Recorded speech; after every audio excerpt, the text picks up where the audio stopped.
I learned the hard way that in my marriage, my silence was never read as discipline, only as guilt. And by the time I understood that pattern, it had already been entered into too many rooms as fact. My name is Paige Dawson. On the morning of the emergency custody hearing, I sat at respondent's table in service dress blues with my hands folded over a legal pad I did not need, because my notes were memorized and my fear had nowhere useful to go. The courtroom smelled like paper, floor wax, and burnt coffee from a machine that had seen better years. Fluorescent panels buzzed above polished oak railings and brass state seals, and every surface looked designed to suggest neutrality, while people inside it performed their oldest instincts. Side with confidence, trust volume, reward certainty. Grant knew that better than anyone I had ever married. He stood when his attorney nodded, adjusted his cuff like he was about to give a campaign statement, and spoke in that restrained, grief-coded tone he used at school fundraisers and parent nights, the one that made strangers feel invited into his pain. She abandoned our children for her career. He did not look at me when he said it. He looked at the bench, then at the gallery, then briefly at the clerk, as if he were making sure every level of the room had received the line. I watched 3 people in the second row exchange a glance that held no cruelty, only recognition of a story they believed they already understood. Ambitious mother, stable father, children in the middle. Case closed before the first exhibit sticker touched a page. The judge did not react outwardly, but she made a notation, and the sound of her pen, moving across paper, travelled farther in that room than his voice had. "Mrs. Dawson," she said, without looking up, "is it accurate that you voluntarily disappeared for approximately 11 months? The phrasing was legally cautious, but the architecture around it had already shifted. Voluntarily.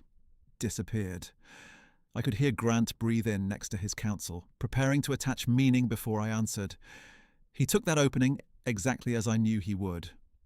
"Real parents stay," he said, almost softly, as if he regretted having to say it at all. That performance had always been his gift. Wound someone and then position himself as the person most wounded by the necessity.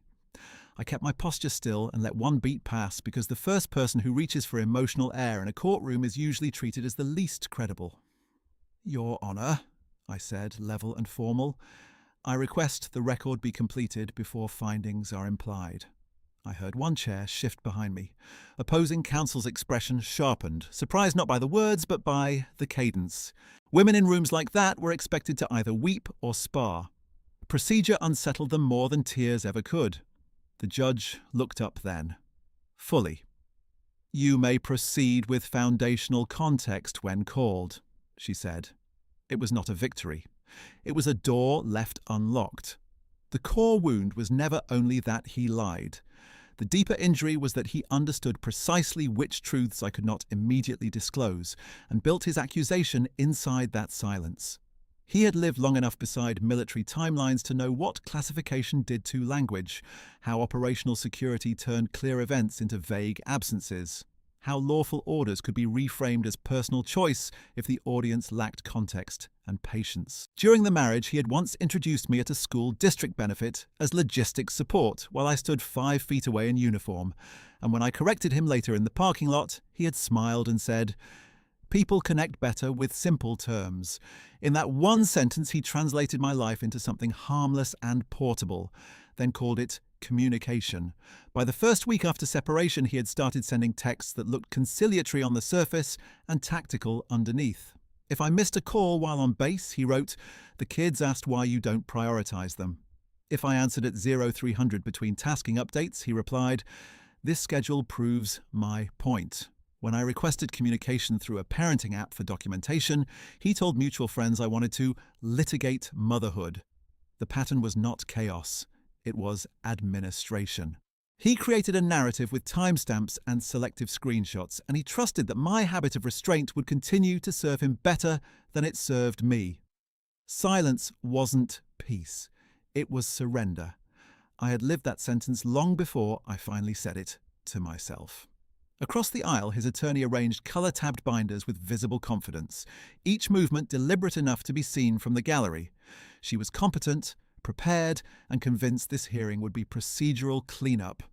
A junior associate leaned toward her and whispered something while glancing at me. I caught only the final fragment, too close to it. Emotional, unstable, not objective enough to represent herself. Those words had followed me through two institutions that pretended to be meritocracies while rewarding a narrow shape of composure.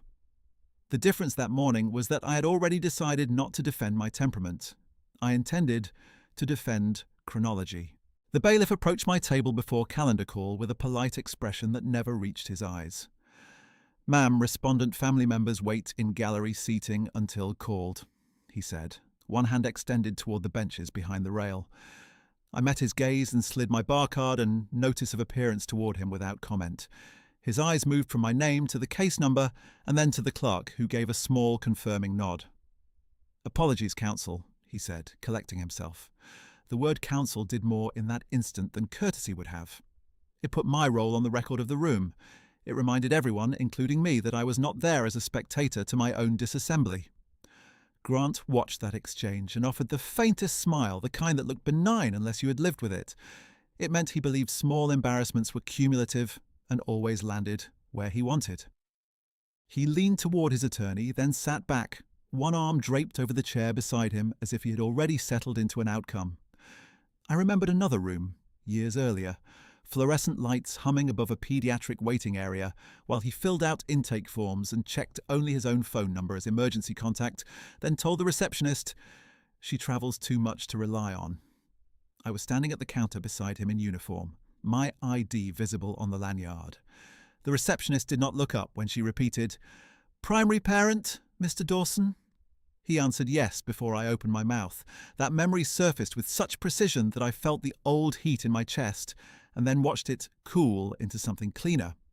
The hearing was not an isolated attack. It was the formal culmination of a language system built over years, one in which my labour was abstract, my duty was optional, and my absence was always moral, never logistical or legal. Even when he asked me to take the early retirement package after my 10th year, framing it as a chance to finally be present, the argument was never really about childcare planning. It was about hierarchy. If I remained in uniform, I carried an authority he could not curate. If I stepped out, he could recast the history and claim stewardship over the version people preferred. Calendar call began at 8:30 that Wednesday in late March, and by 8:47 our case was announced. The clerk's voice was crisp, unadorned. "Dawson versus Dawson. Emergency motion regarding custodial modification and temporary restrictions." My file was thinner than his, but mine held what mattered. Motions, service records, certified contact logs, and a sealed request for evidentiary admission pending authentication. I touched the top edge of that envelope once, then removed my hand. Not because I doubted it, but because evidence has its own tempo, and haste can make truth look theatrical. The judge adjusted her glasses and looked to petitioner's side. "Counsel, opening basis." Grant's attorney rose and began with concern language drafted to sound reluctant.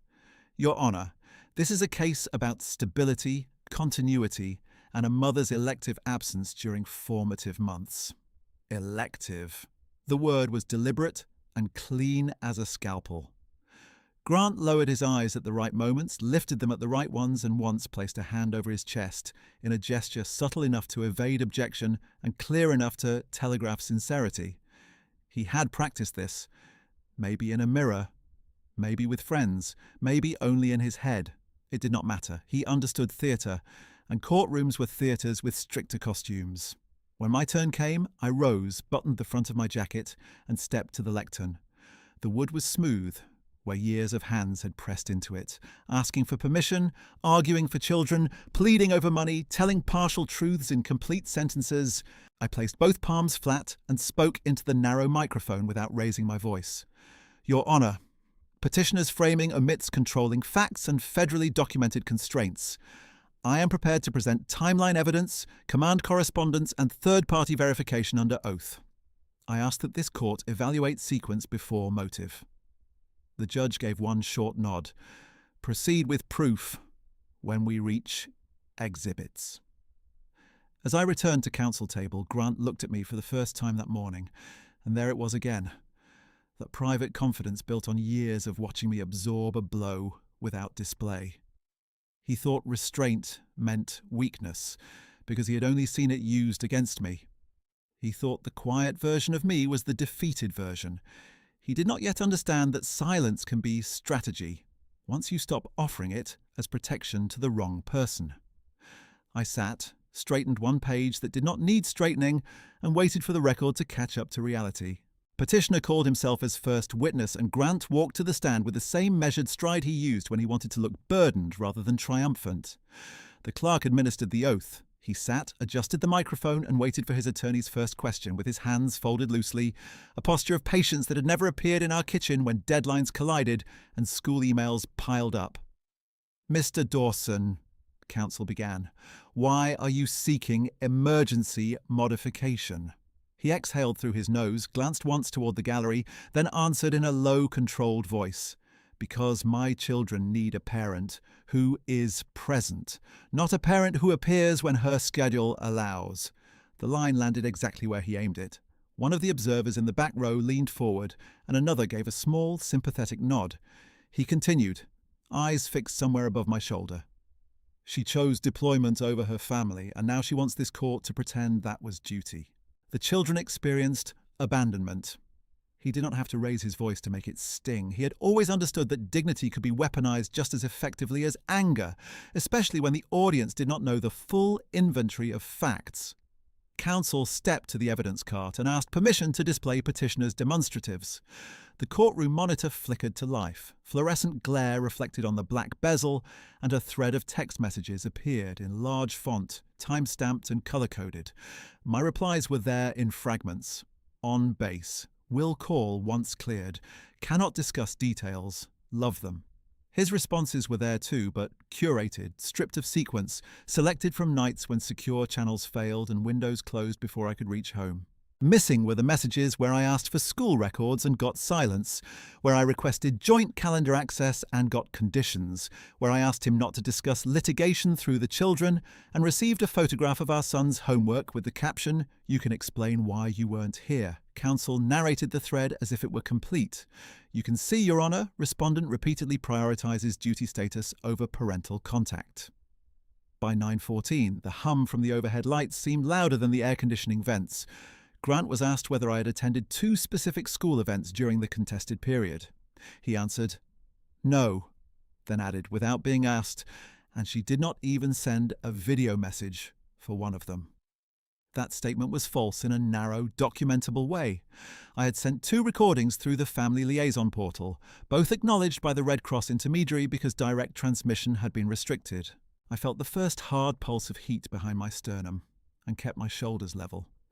He looked toward me then, just long enough to register whether I would break tempo. "Real parents stay," he said again, this time facing the bench, as if repeating a universal principle rather than an accusation crafted for effect. "Service is honourable. Parenting is mandatory." Opposing counsel allowed silence to sit for a moment, then approached with a printed photo board mounted on foam. It was from a pre-deployment recognition day 3 years earlier, taken in front of a flag display on waxed tile floors. In the original frame, I stood on the left in dress uniform, holding both children's hands. In the version before the court, I had been cropped out. The children were centered with Grant kneeling between them, smiling up toward the camera like a campaign portrait. Counsel angled the board toward the judge. "This captures the family dynamic, Your Honour." He remained the constant. The judge's expression did not move, but she looked at the exhibit longer than she had looked at the text thread. Grant gave a soft shake of his head, a man grieving in public. "I was the one doing pickups, meals, bedtime, parent conferences. She was elsewhere." Elsewhere. That was always the word when they wanted my labour to sound elective. Elsewhere meant briefing rooms with maps taped to walls and no windows. Elsewhere meant secure terminals, 12-hour rotations, command signatures, denied leave requests with legal citations in the margin. Elsewhere meant writing birthday letters in a cinderblock office at 2:10 and handing them to the only channel authorised to carry family communication into a place where every transmission could reveal more than sentiment. I watched his attorney slide another page onto the projector, this one a calendar with red circles around my absences, and I remembered the paediatric intake form from years ago, his checkmark next to primary parent while I stood beside him in uniform, treated as if proximity did not count without narrative control. The old impulse rose in me, immediate and sharp, Stand. Correct each omission, name each date, force the chronology into the air before the room settled into his version. I kept both hands flat on counsel table and did none of it. Your Honour, opposing counsel said, petitioner requests temporary supervised visitation until respondent demonstrates consistent physical presence. The phrase consistent physical presence was delivered with the calm cadence of policy language, as if it were neutral. My jaw tightened once and released. The judge turned slightly. Response? She asked. I stood. Objection to characterization and to demonstratives lacking full metadata, I said. Foundation is incomplete. Contextual records exist and are available for admission.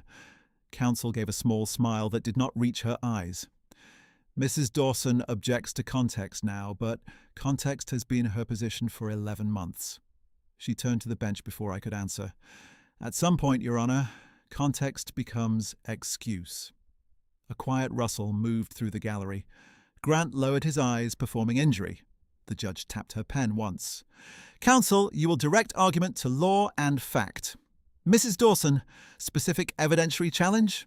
I inhaled through my nose, counted one beat, and answered in the same tone. Yes, Your Honour. Petitioner's screenshots of partial exports without complete thread authentication, date range omitted, message continuity broken. I request either full extraction with chain of custody declaration or limited wait assignment at this stage. The judge nodded once. Noted. Opposing counsel pivoted and asked Grant a final question, designed less for substance than for texture. What do your children call you when they are scared at night? He did not hesitate. They call me because they know I will be there. He turned his head just enough for the juror less room to see his profile, the rehearsed restraint in his throat. That line reached people. I could feel it. When it was my turn to cross him, I approached the lectern with the petition binder, not the sealed envelope. Not yet. He watched me as if waiting for anger to do his work for him. Mr. Dawson, I said, you testified respondent sent no video messages for the Jefferson Program event on October 12th. Correct? He adjusted his cuff. Correct.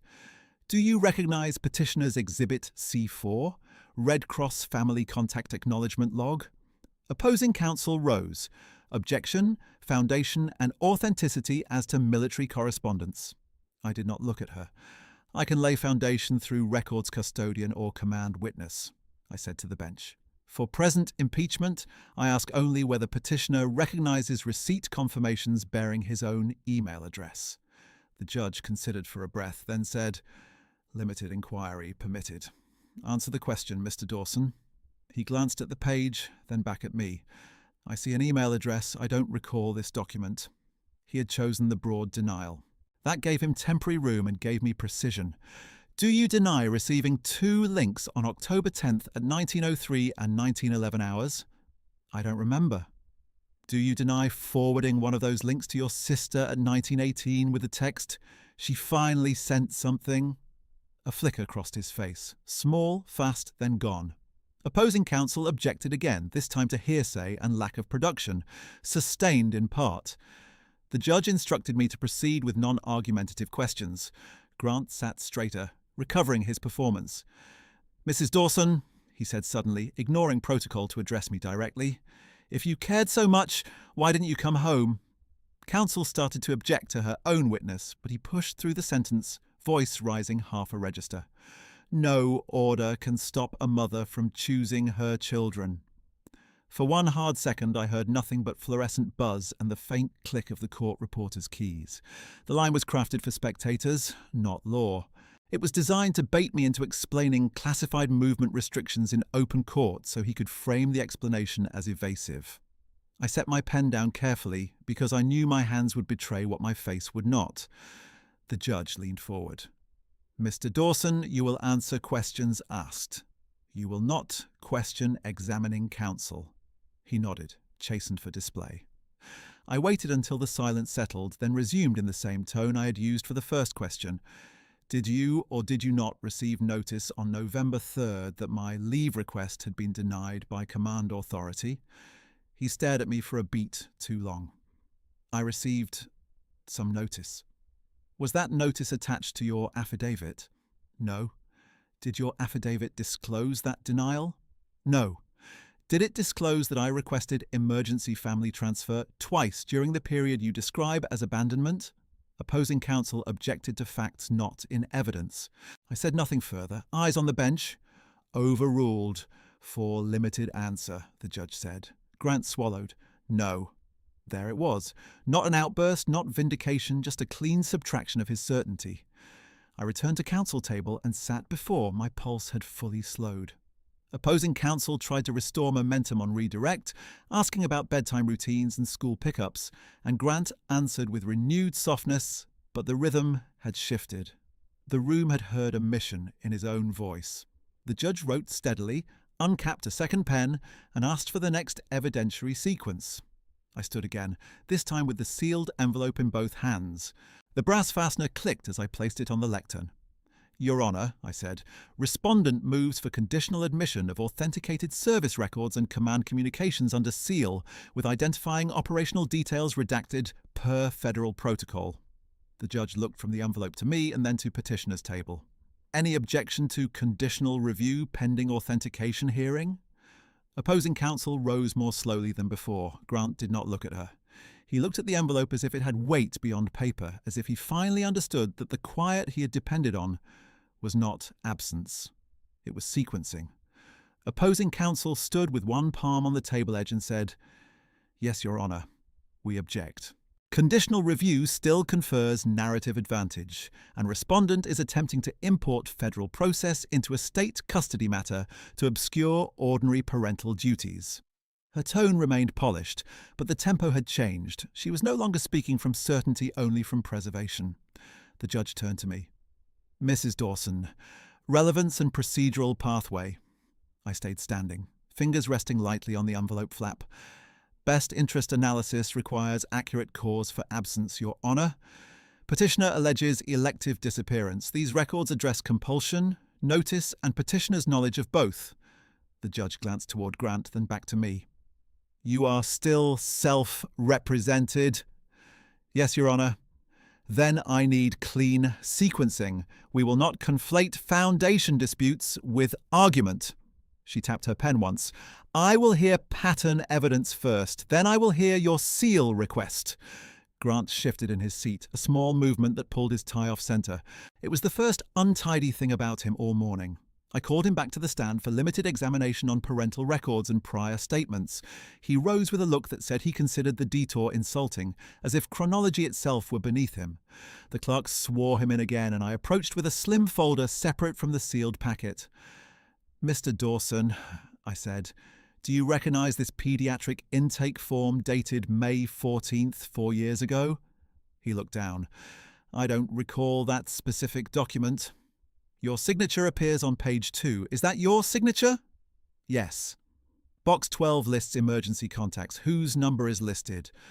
Opposing counsel rose. Relevance. I answered without raising my voice. Petitioner has testified he was sole reliable parent over time. This addresses whether respondent was systematically excluded from standard records regardless of availability. The judge nodded. Overruled. Answer. Grant cleared his throat. Mine. Any secondary number? No. I let one beat pass, then set the form on the evidence stand so the judge could see the notation in black ink. Mother travels too much to rely on. Did you write this sentence? His jaw flexed once. I might have. The courtroom stayed very still. The words on that old form pulled me backward with the precision of a blade. The clinic waiting room had smelled like disinfectant and grape lollipops, and fluorescent tubes had cast that flat hospital light over chairs bolted to linoleum. Our daughter had been tracing circles on my sleeve while I filled insurance updates, and Grant had lifted the intake clipboard saying, I'll handle this. You're in uniform and we need to move fast. At the counter, the receptionist asked, Primary parent? He answered before she looked up. I am.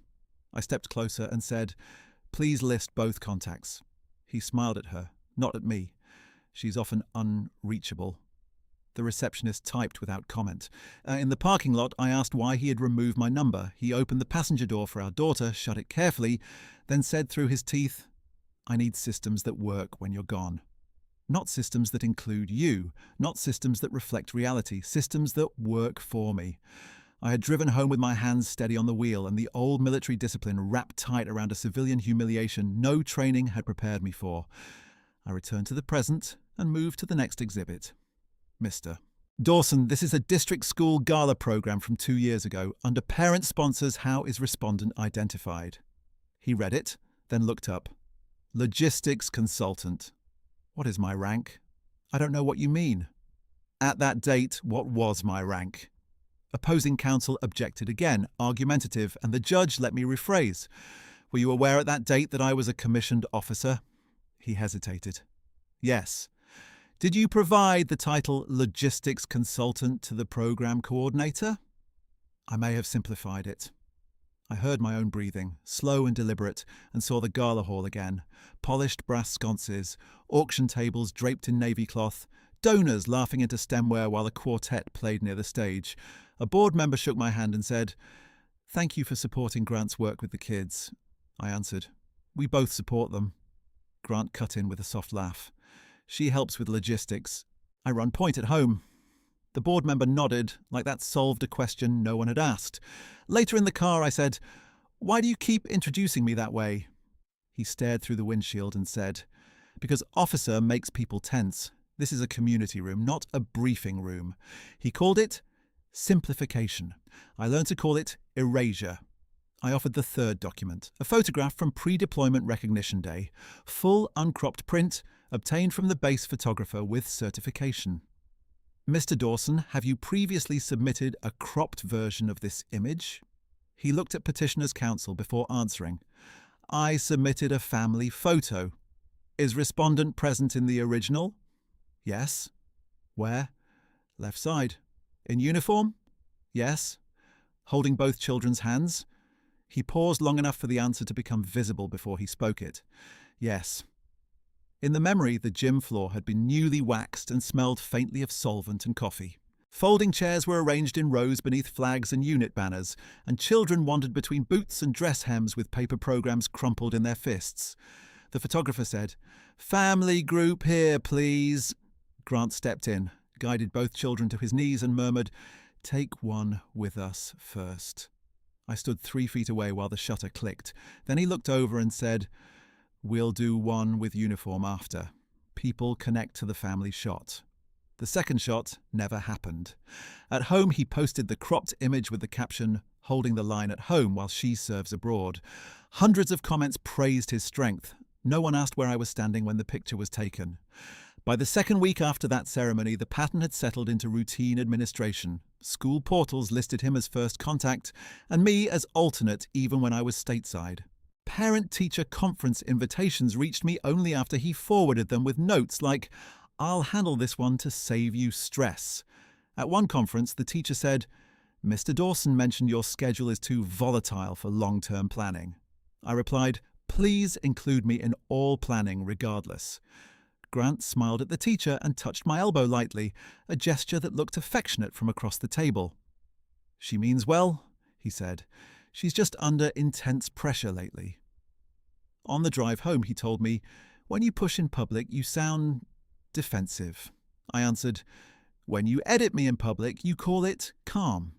He turned up the radio and drove the rest of the way in silence. In court, I did not raise any of that as grievance. I raised it as sequence. "Your Honour," I said, stepping back from the stand, "petitioner's narrative of sole continuity cannot be assessed without acknowledging repeated unilateral control over records, titles, and visual evidence." Opposing counsel stood immediately. "This is character assassination framed as context." The judge's gaze stayed on the exhibits. "No," she said, "it is credibility testing, and I will decide the weight." Grant's composure tightened around the edges. He was still trying to project wounded patience, but the effort had become visible. He asked for water. The bailiff brought a paper cup. His hand shook once when he set it down. The judge then turned to the envelope I had placed on the lectern. "Now we address your seal request, Mrs. Dawson. You may proffer the contents at a high level. Do not state sensitive operational details in open court." I moved the envelope closer and spoke with the precision I used for checklist items in flight ops. contained are authenticated deployment orders with redactions, command-level leave denial memoranda, 2 emergency family transfer requests with disposition, Red Cross family contact logs, and 1 physical authentication artifact tied to command records by serial engraving and operation date. Opposing counsel frowned. Physical artifact?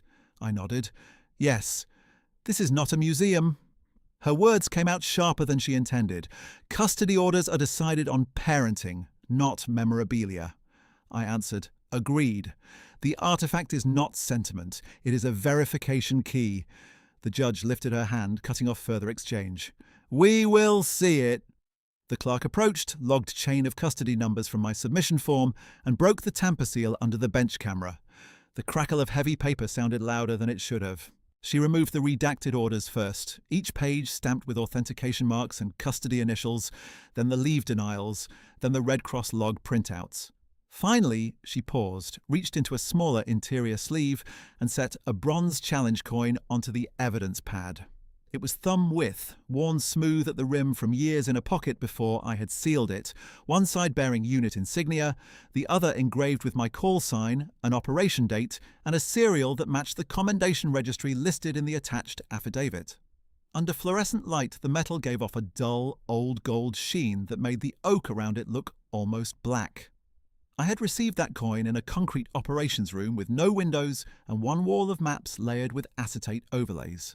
After a 70-hour cycle, the colonel had pressed it into my palm and said only, "Command remembers who stood post when others slept." I had mailed my children drawings that week through approved channels, each page scanned and logged by people who never met them. Grant knew this. He had been copied on the Red Cross transmission confirmations. He had replied once, niece token, when he saw a photo of the coin in a locked box before our separation, and then asked whether recognition came with extra pay. I told him no. He said, "Then it's ceremonial." He was wrong then, and he was wrong now.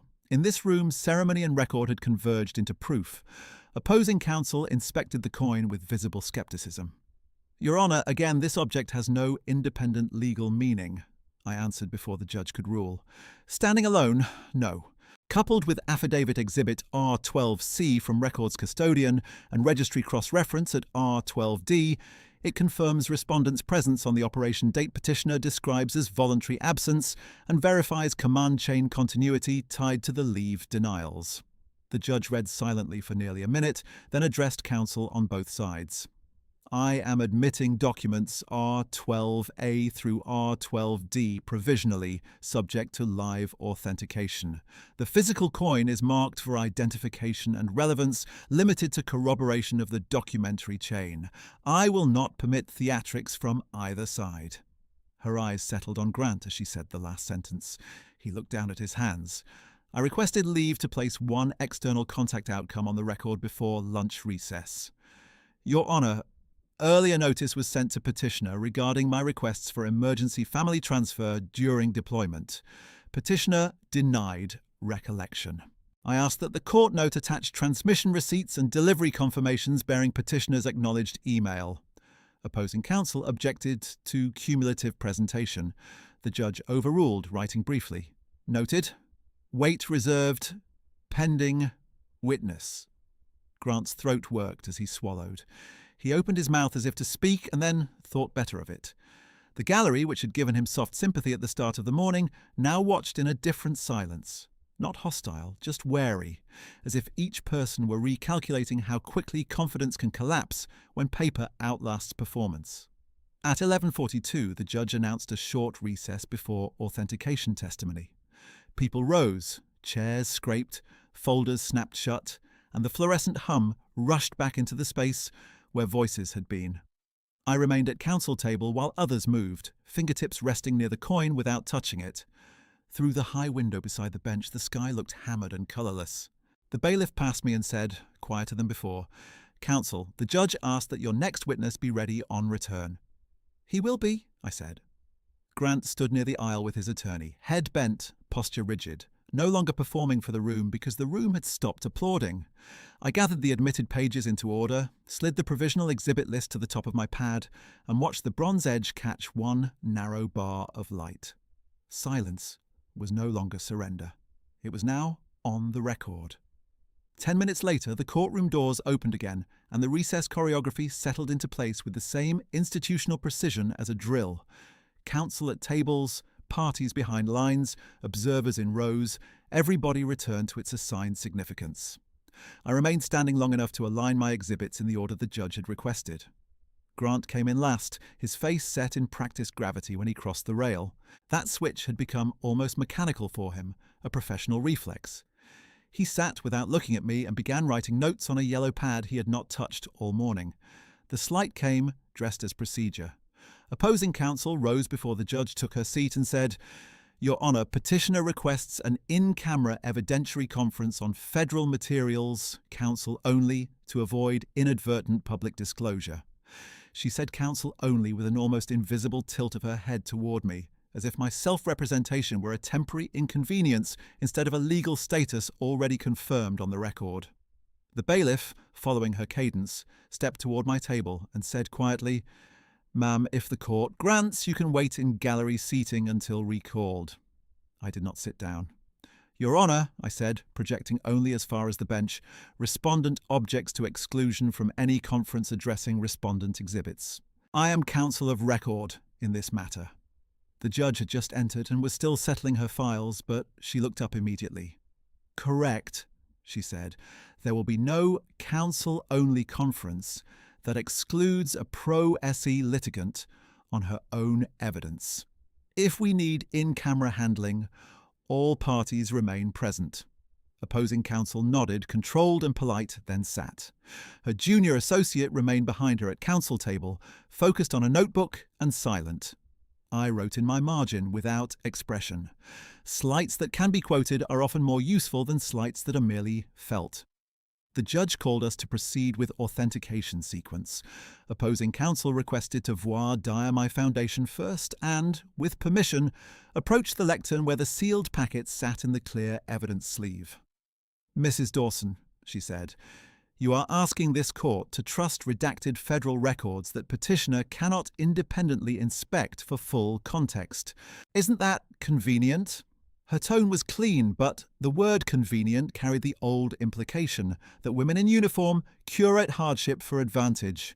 I answered, "Redactions were performed by Records Authority, not by me. Unredacted copies are available for judicial review under protective conditions." She moved one step closer. "And yet, the parent-child impact remains the same. You were absent." I kept my hands flat on the wood. Absence and abandonment are different legal and factual categories. Grant asked to address the court, and the judge permitted a brief statement. He stood with his tie now centered again, voice lower than mine, aimed toward the spectators more than toward the bench. "Your Honour, with respect, this keeps becoming about her job title, her chain of command, her classified timeline. Our children do not live in a chain of command. They live in a home." A few heads in the gallery moved with him, the small pendulum swing of people drawn to familiar language. He pressed further. "I am not trying to punish service. I am trying to protect stability. She is brilliant at procedure. The kids need a mother, not a filing system." I asked permission to respond. The judge nodded once. "Stability requires accurate facts," I said. Petitioner is free to argue parenting philosophy.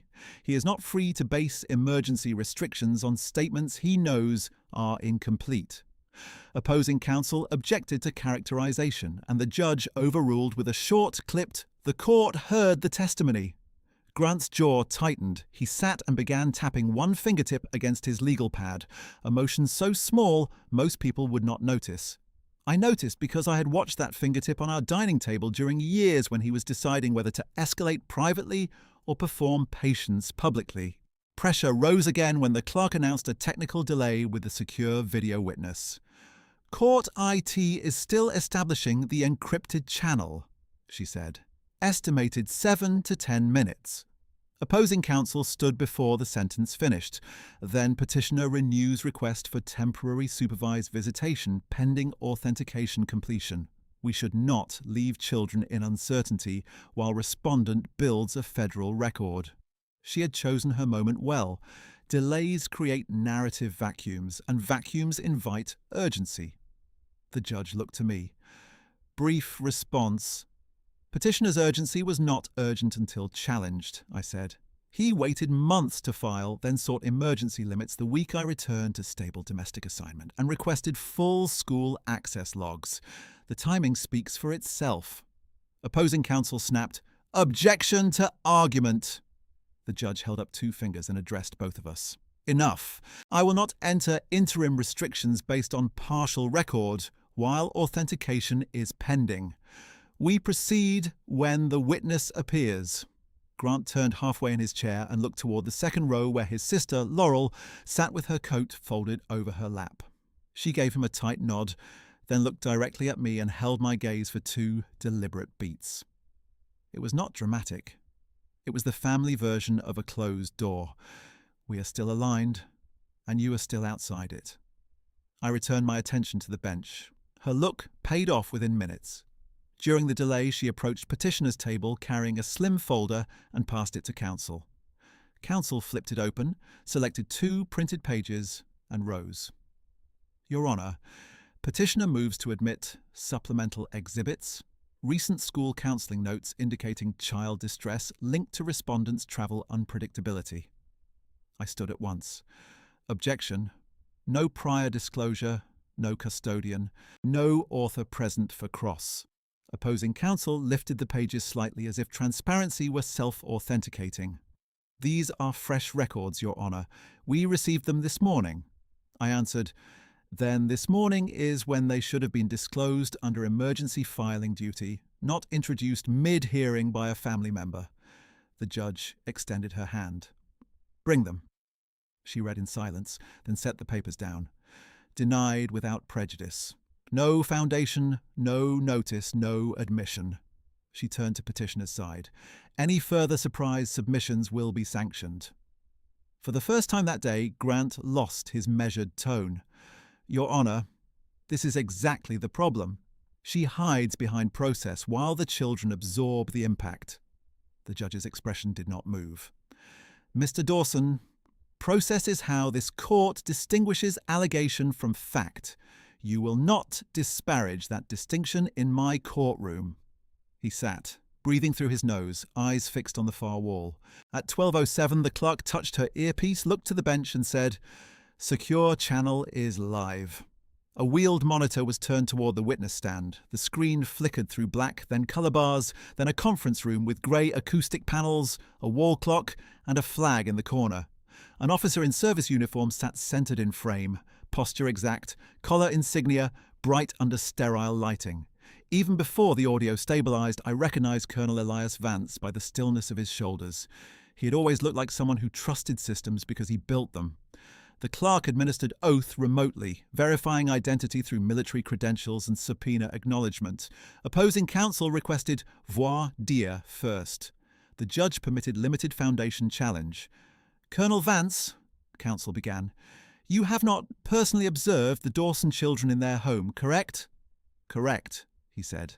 His voice came through clear and even. No defensiveness, no flourish. "Then your testimony cannot speak to day-to-day parenting suitability." "Correct," he repeated. "My testimony concerns operational orders, leave authority and communication restrictions relevant to allegations before this court." Opposing counsel attempted a narrow smile. "So, paperwork." He did not return the smile. "Command decisions with legal force." The judge turned to me. "Your witness." I stepped to the lectern with Exhibit R12 open to the authentication page. "Colonel Vance, did you serve as commanding officer over my unit during the period at issue in petitioner's affidavit?" "I did." "Did you review the records produced under subpoena in this case?" "Yes." "Do those records accurately reflect my duty status from April through February of the contested period?" "They do." "Were those duties voluntary in the civilian sense alleged here?" He held my gaze through the camera. "No. They were mission-essential assignments under lawful federal orders." The room seemed to narrow around the monitor. I continued. "Did I submit requests for emergency family transfer during that period?" "Yes." 2. Disposition? Denied by command. Basis for denial? Opposing counsel rose. Objection, security. Colonel Vance answered only after the judge said, "You may state non-sensitive basis." He folded his hands on the table in front of him. Active theatre risk and continuity requirements. Details remain classified. The category is releasable. I asked the next question without changing tone.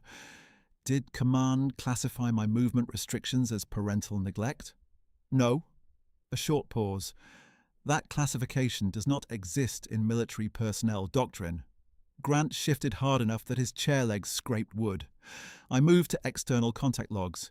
Colonel, I'm showing you R12B and R12C, leave denials and Red Cross transmission confirmations. Do these documents indicate whether petitioner was notified of communication constraints and denied transfer requests? Yes, he said. Notifications were transmitted through authorized channels to designated family contact points, including petitioner's confirmed email. Opposing counsel stood. Objection. Hearsay within records. The judge leaned forward. Business Records and Public Records Foundation has been laid. Overruled. Continue. I asked one final authentication question, then stopped. The recognition did not come from me. It came when the judge, looking down at the affidavit language on her bench copy, asked directly, Colonel Vance, petitioner alleges respondent voluntarily disappeared for 11 months and chose career over parental obligations. Based on your review, is that statement materially accurate? Colonel Vance did not hesitate. No, Your Honour. He spoke each word with the cadence of sworn correction. Major Dawson requested emergency family transfer twice.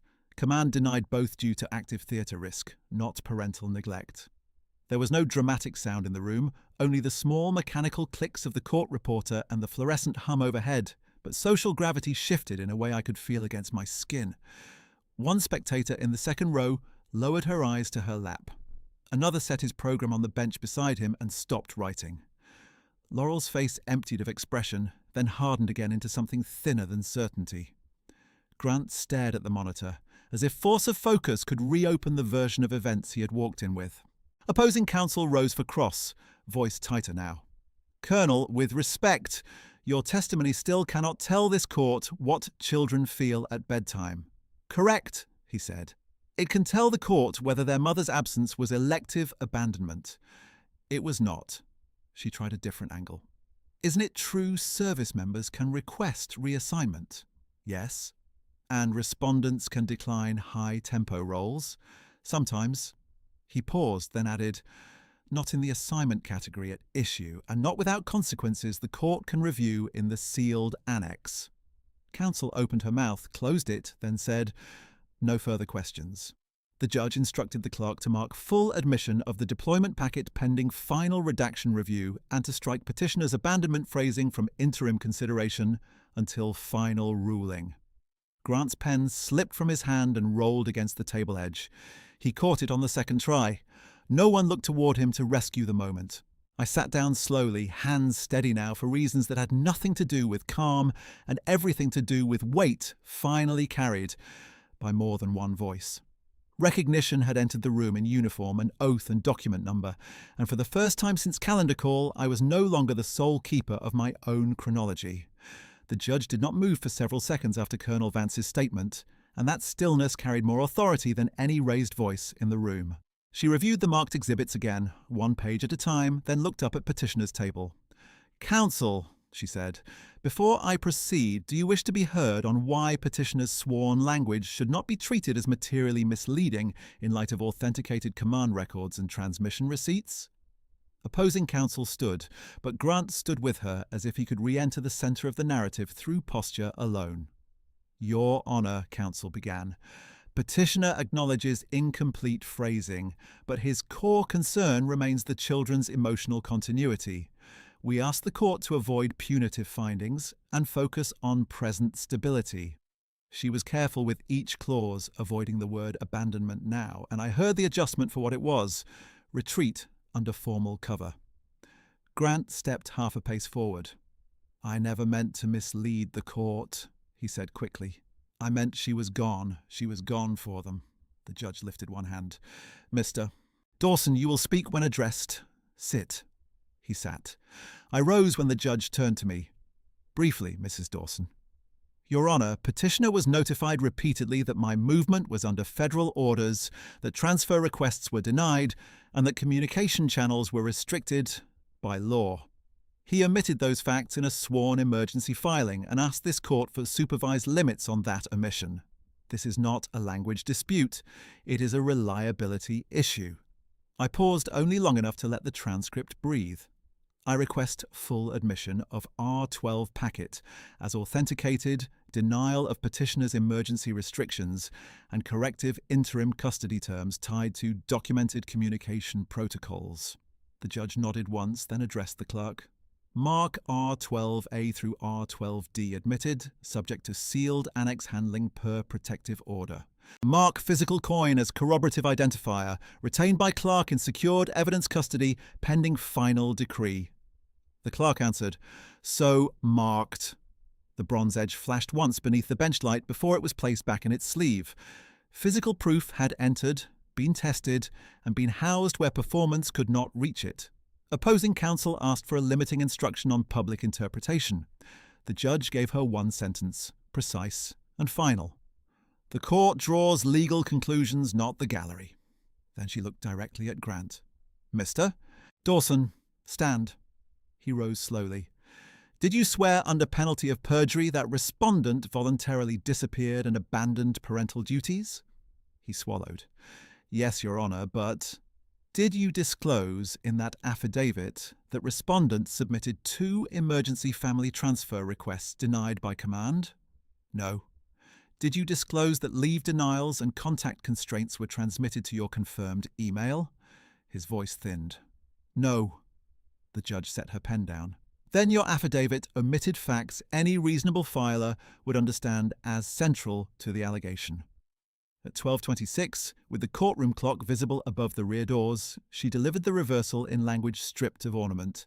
The court finds petitioner's abandonment claim materially false on the present record. Petitioner's request for immediate supervised visitation restrictions is denied. The phrase voluntary disappearance is struck from interim pleadings and shall not be repeated in this proceeding without evidentiary basis that survives authentication standards already met today. Her gaze moved to both tables.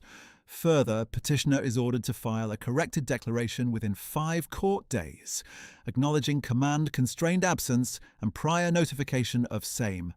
Failure will trigger sanctions without further warning. Grant's attorney stood again. "Your Honor, we object to the term materially false prior to full merits hearing." The judge did not blink. "Noted and overruled. This is an emergency calendar. Emergency credibility has now been tested." She wrote for a moment, then continued. "Interim custodial structure is modified effective immediately. Joint legal custody remains. Primary residential placement is temporarily set with respondent, Major Dawson, with parenting time to petitioner on the existing school week framework adjusted by neutral exchange schedule, filed by 1700 tomorrow. All parent communication will occur through the court-approved platform. No messaging through minor children, no unilateral edits to school or medical contact hierarchies without written consent or court order." The courtroom stayed silent except for the reporter's keys. She added one final term that carried the force of institutional memory. "Both parties will provide full school, medical and counselling portal access to each other by close of business tomorrow. Any gatekeeping behaviour will be treated as interference with custodial rights." Then she looked at me. "Mrs. Dawson, if future service constraints arise, you will file notice under seal within 48 hours and copy petitioner through counsel. Clarity protects children." "Understood, Your Honour," I said. Grant was still standing because she had not dismissed him. "One more question," she said. "Do you understand that this court is not a venue for reputation management? It is a venue for verified fact." He stared at a point just above her shoulder. "Yes, Your Honour." "Good. Sit." He sat down like someone lowering himself onto uncertain ground. Colour had drained from his face so gradually I had not registered it until that moment. Now the change was unmistakable. The confidence he had worn at calendar call had depended on being watched as the reasonable parent. With that audience premise gone, his features seemed to reorganize into something smaller and less stable. He reached for his pen, missed it, and folded his hands instead, fingers interlaced so tightly the knuckles blanched. Opposing counsel requested a brief recess to confer. The judge granted 7 minutes and left the bench. The scrape of chairs returned, but nobody spoke at ordinary volume.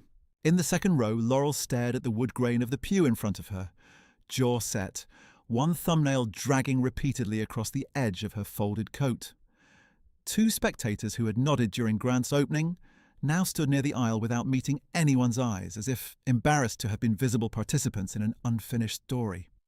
Social weather turns quietly in courtrooms. There is rarely a single gust, only a pressure drop everyone feels at once. Grant leaned toward his attorney. I could not hear every word, only fragments carried by the hard acoustics. Appeal, temporary, misread, she set this up. Counsel answered in clipped whispers while flipping through her binder to the sanctions tab she had not expected to need before lunch. When she said, "Stop speaking now unless I ask you to," he recoiled slightly, then nodded with a stiffness that looked almost ceremonial. Control had left his hands in public, and he did not know where to place them. I remained at my table and used the recess for mechanics. I confirmed exhibit numbers against the clerk's index, signed acknowledgement of sealed retention for the coin, and submitted the protective order addendum the judge had referenced.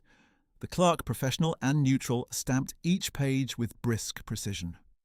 "Counsel, your copy," she said, sliding the packet back to me. The word landed differently now, not because she had changed tone, but because the room had changed its interpretation of who I was. When the bench reconvened, petitioner's side attempted one last narrowing maneuver. Opposing counsel asked that the corrected declaration requirement be stayed pending review. The judge denied it in 2 sentences. No stay. Corrective filing is not punishment. It is record hygiene. Grant shut his eyes briefly as she spoke, then opened them and stared straight ahead, throat working once before he answered roll confirmation. The destabilization became most visible when logistics replaced rhetoric. The clerk asked for preferred exchange location for the revised parenting schedule. Grant answered, "Our driveway," then corrected himself after counsel touched his sleeve. "Neutral site, family services lot." He was asked to confirm school portal compliance deadline. He said, "I'll have to check access," and the judge replied, "You will not check. You will comply." He nodded without looking up. The man who had spoken in moral absolutes an hour earlier was now reduced to monosyllables and administrative assent. By 12:54, the court addressed the previously introduced counselling notes Laurel had carried in. Those documents remain excluded absent proper custodian testimony and timely disclosure, the judge said. If either party seeks to rely on counselling records later, procedure applies equally. She looked first at petitioner's table, then at mine. Children are not evidentiary props. The sentence settled over the room with unusual weight. Even the rustle from the gallery stopped. Grant asked to speak once more before adjournment.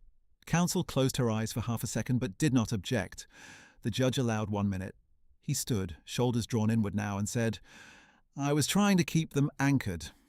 I thought if I told the court what it felt like, that would matter." His voice was roughened.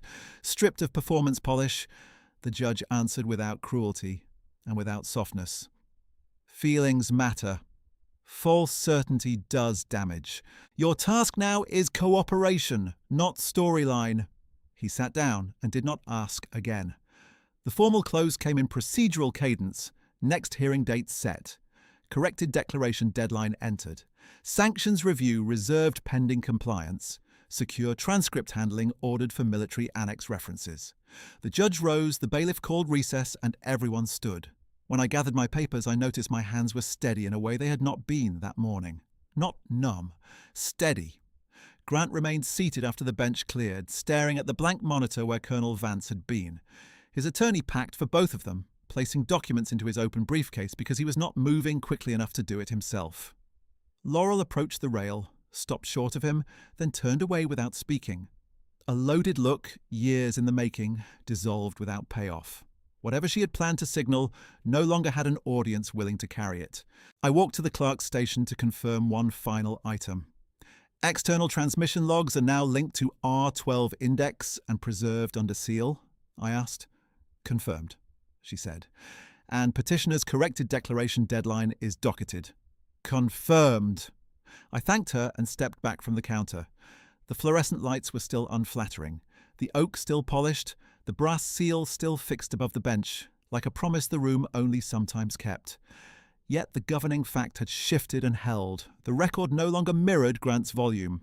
It mirrored sequence, corroboration, and oath. He had entered this hearing certain that audience perception would carry him. He left with a correction order, a denied emergency motion, and silence he could not direct.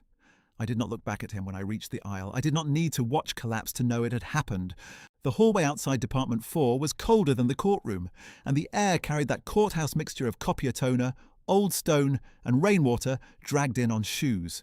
I cleared the rail with my file box against my hip, passed the metal detector arch, and stopped at the clerk's auxiliary window because closure in my life had learned to arrive as stamped paper, not sentiment.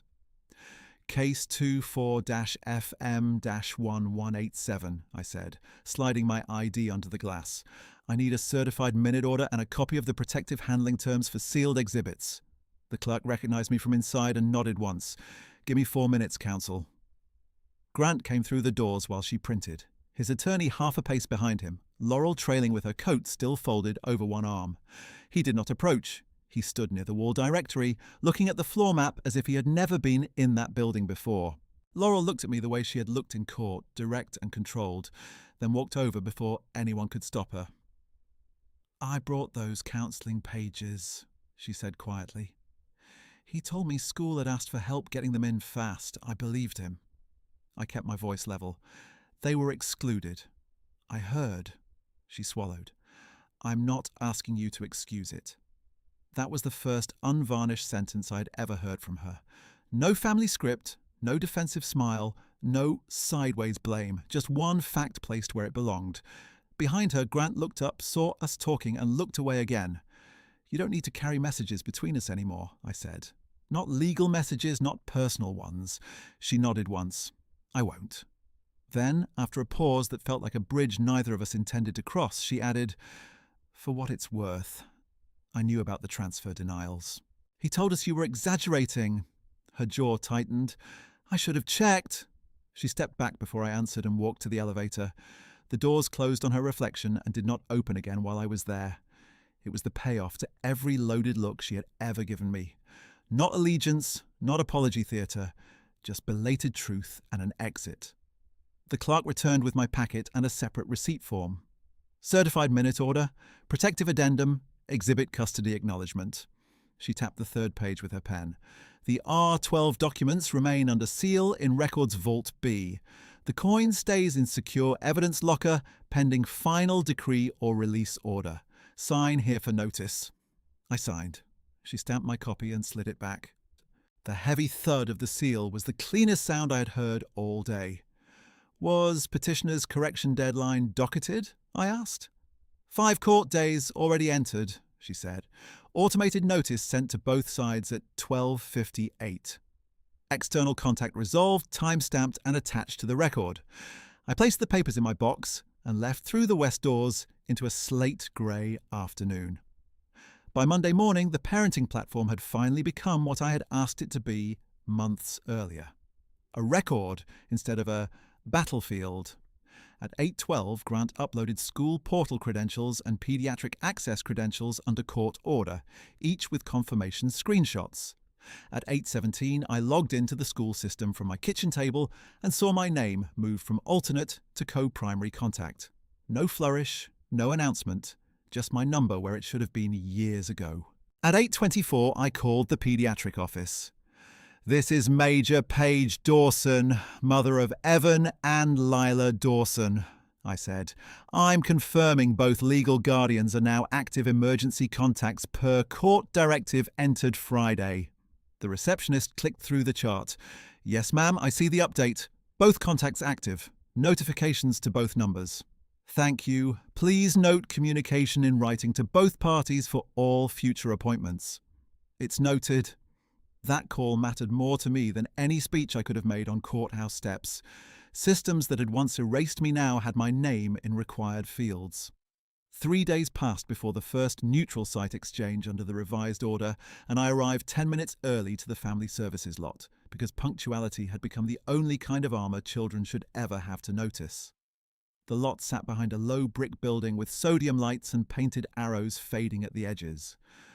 A case aide with a clipboard stood near the curb and checked IDs without expression. "Ms. Dawson, your first arrival," she said. "Children expected at 17:30. At 17:29, Grant's SUV turned in. He parked in the marked lane, engine idling for a moment before he cut it. The children climbed out with backpacks and one overstuffed overnight bag between them. Evan spotted me first and lifted his hand. Lila broke into a run and stopped herself short enough to remember the aide's rules. I crouched, opened both arms, and they came in at once, warm and fast and real. Grant walked over with the bag. "Their science folders are inside," he said, not meeting my eyes. "Medication log is in the front pocket." "Received," I said. The case aide watched us sign the exchange line. "Any disputes to note?" she asked. "No," I said. Grant said, "No." A second later, he turned back to his vehicle without another sentence. No scene, no plea, no performance for an audience that no longer existed. The children and I crossed the lot together, and Evan asked, "Do we still have robotics on Thursdays?"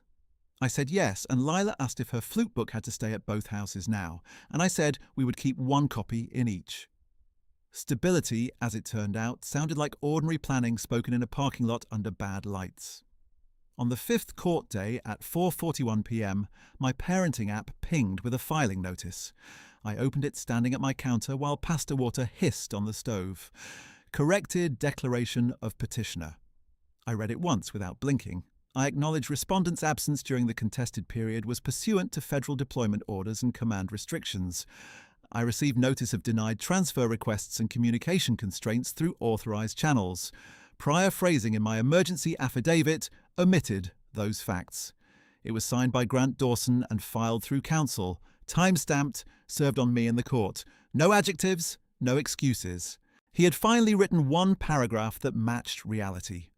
I printed a copy and placed it in the same binder as the minute order, then wrote 2 lines on my compliance checklist. Correction filed, complete. Omission cured for record, complete. The pasta boiled over while I capped my pen, and Lila yelled from the living room, "Mom, timer!" I turned off the burner and laughed once, quietly, at the plainness of that emergency. The final status conference was set for the following Thursday at 9 a.m, and this time the courtroom felt less like a stage and more like a workshop where damaged structures could still be reinforced if everyone stopped pretending damage was decorative. The fluorescent buzz was the same. The polished oak was the same. Even the same 2 observers from the first hearing sat in the back row, but they kept their notebooks closed. Grant and his counsel arrived on time.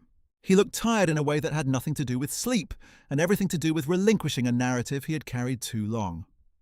Laurel was not there. The judge took the bench and reviewed compliance line by line. Corrected declaration filed timely. Portal access verified by school and pediatric systems. Neutral exchanges completed without incident. No unauthorized messaging through minors. She looked to me. Any unresolved access barriers, Mrs. Dawson? None, Your Honour. She looked to Grant. Any alleged interference since last hearing?